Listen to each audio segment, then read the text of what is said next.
инфлюенсер авчирсан байсан ш. Зардал нь ямар байсан бол 24 25 хэдэн инфлюенсер авчирх юм. Ер нь бас тодорхой хэдэн. За ер нь бол ийм байгаа.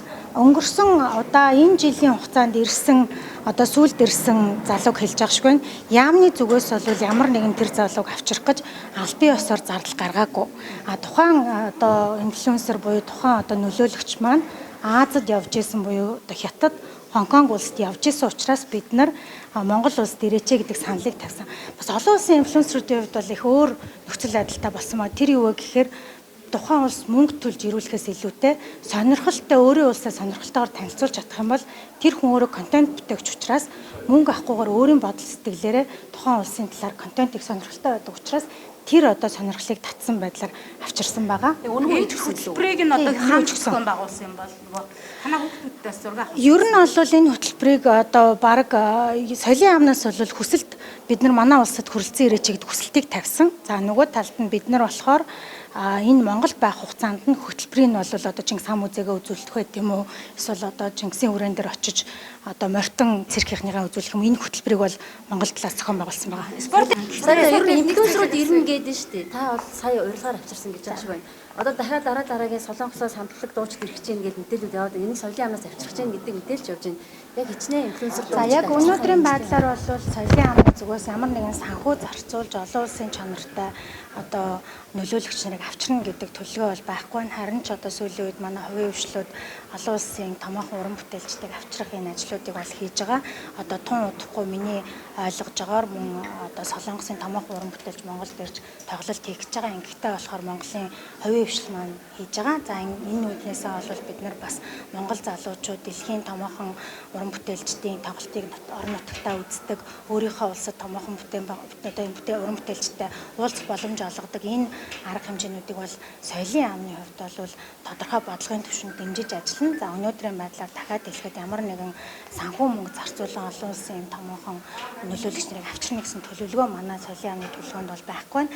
Бид нар бол яг 2022 онд энэ Монгол улсыг олон улс зуршлан таниулахын тулд манай Монгол улс чинь дэлхийд дахнаа өөрийнхөө улсыг сурталчилж байгаа бус улсуудтай харьцуулахад маш бага санхүүжилт зарцуулдаг. Тийм учраас бид нар маш ухаалгаар энэ санхүүжилтээ зарцуулах шаардлагатай байдаг. Австрали улс жишээ нь одоо аялал жуулчлалаа хөгжүүлнэ гэдэг олон улсад өөрийнхөө улсыг зуршлан таниулахдаа $150 сая зарцуулдаг. За хамгийн бага зарцуулж байгаа улсууд багадаа $10 сая зарцуулдаг. Тэгэхээр бид нар эднэрийн төвшөнд яагаад ч хүрэх юм зарцуулалт хийх санхүүжилт байхгүй учраас бид нар ухаалгаар томоохон одоо брэнд болсон байгууллагуудтай хамтарч ажиллах. Жишээ нь Олимпийн үеэр бид нар Монголоос сурчлах, ингэж энэ Олимпиар дамжуулан олон хүнд өөрийн улсаа таниулах.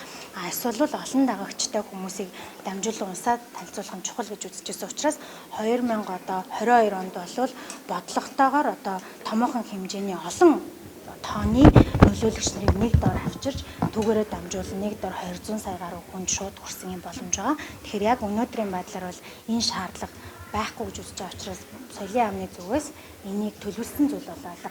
Харин тэрний оронд түрүүн хэлсэнчлэн бид нар олон улсын хэвлэл мэдээллийн байгууллагуудад эсвэл нөлөөлөгч нарт өөрийн улсынхаа давуу талыг албан ёсоор таниулаад үүний дагуу Монголд хүрэлцэн ирж байгаа хүмүүст аль болох харин хөтөлбөр арга хэмжээтэй илүү Монголынхаа өв соёлыг таниулсан байдлаар хамтарч ажиллахад бол бэлэн байгаа. Соёл спорт аялал жуулчлалын яамны жилийн төсөв хэд юм бэ 25 оны? За манай жилийн төсөв ер нь албал 530 гаруй төгрөг байдаг. За үүний ойролцоогоор 60 гаруй хувь нь бол 60 орчим хувь нь бол манай хөрөнгө оруулалтанд байдаг. Өнөөдрийн байдлаар бид 85 гаруй одоо бүтээн байгуулалт зэрэг явж байна. За үүнээс гадна одоо Монгол улсын хэмжээнд байгаа 600 гаруй соёл спорт аялал жуулчлалын харьяа байгууллагууд байдаг. Эдгээр байгууллагын хүмүүсийн одоо цалин өсөнд явдаг. За та бүхэн маш сайн мэдж байгаа. Манай салбар бол энэ өнгөрсөн төсвийн үеэр хамгийн их төсвөө таниулсан буюу бараг 20 орчим хувийн төсвийн таналт хийсэн буюу хөтөлбөр арга хэмжээний төсөв бол маш багатай. Хүүхэд залуучуудын хөгжил бас байгаа. Таны хоёр хүүхэд зураг агуулсан. Та сайдын давуу байдлаа ашигласан гэж ойлгож байна уу? Одоо манай хүүхдүүд чи ялгаагүй л өсвөр насны хүүхдүүд тэгэл энд гүйлдэжсэн хүүхдүүдтэй адилхан гэрээсээ гараад гүүгээ явцсан байсан. Би одоо хуралтай байж байгаа сүулт мэдсэн. Надад бол ямар нэгэн тийм өөр мөрөөгөө ашигласан юм бол байхгүй. Таны зөвхөн бас ажилласан шүү дээ тийм. Одоо тэр хүний чинь ирээд Монголд юмаа сайхан үзүүлэхийн тулд байсан англи хэлтэй нэг залуу л очиод тусалсан. Тэгэл тэр дундуур л орсон байлээ. Түүнээс биш би ямар нэгэн байдлаар одоо өөрийнхөө даваа талыг ашиглаад хүүхдүүдэд очиднэр гэсэн юм алга. Тэр хүүхдүүд яг л ялгаагүй бусад хүүхдүүдтэй адилхан одоо ютубер яг ялгаагүй үзэл байж байгаа хүүхдүүд ялгаагүй л гүйж очиод зургнууд авахулсан байсан. Яг л тэрнтэй адилхан байгаа гэж би бодож байна.